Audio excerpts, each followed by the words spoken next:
घरेलू उपचार चैनल में आपका हार्दिक स्वागत है। अगर आप हमसे जुड़ना चाहते हैं तो चैनल को सब्सक्राइब करें और बेल आइकन को क्लिक करें। जय माता दी दोस्तों। पौष माह की शुक्ल पक्ष की एकादशी को पुत्रदा एकादशी कहा जाता है। संसार में पुत्रदा एकादशी व्रत के समान अन्य दूसरा व्रत नहीं है।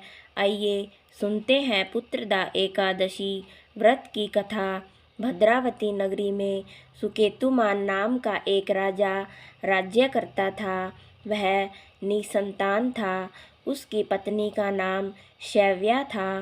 वह सदैव निपुत्री होने के कारण चिंतित रहती थी।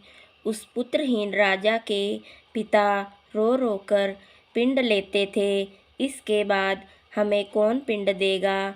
इधर राजा को भी बंधु बांधव, मंत्री, मित्र, राज्य, हाथी घोड़ा से भी संतोष नहीं होता था। उसका एकमात्र कारण राजा का पुत्रहीन होना था। वह विचार करता था कि मेरे मरने पर मुझे कौन पिंड देगा। बिना पुत्र पितरों और देवताओं से ऋण नहीं हो सकते। जिस घर में पुत्र ना हो वहाँ सदैव अंधेरा ही रहता है। इस तरह राजा रात दिन इसी चिंता में लगा रहता। एक दिन राजा ने अपना शरीर त्याग देने की सोची, परंतु विचार करने लगा कि आत्मघात करना महापाप है। राजा इस तरह मन में विचार करके एक दिन छिपकर वन को चला गया।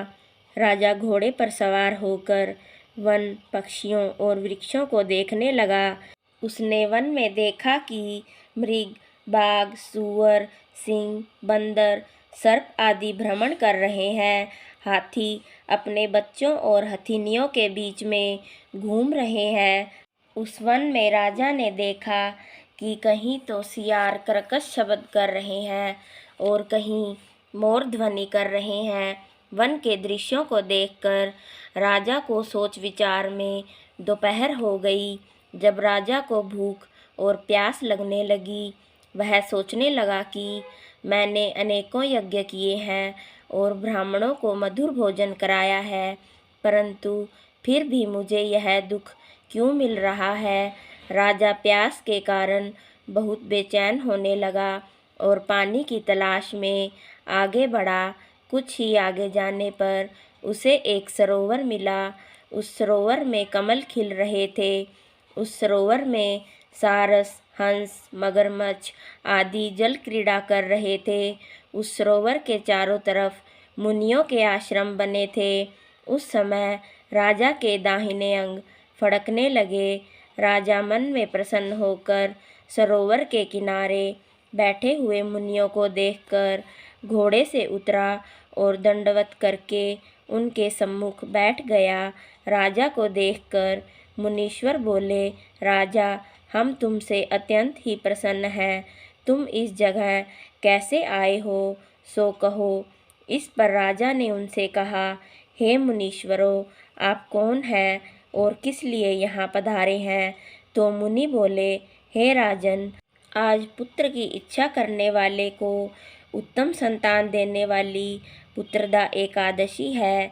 हम लोग विश्वदेव हैं और इस सरोवर पर स्नान करने आए हैं।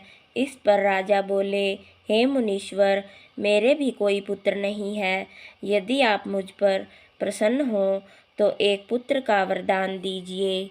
मुनि बोले, हे राजन, आज पुत्रदा एकादशी है। आप इसका व्रत करें। भगवान की कृपा से आपके अवश्य ही पुत्र होगा। मुनि के वचनों के अनुसार राजा ने उस दिन पलायन किया और मुनियों को प्रणाम करके अपने महल को वापस आया।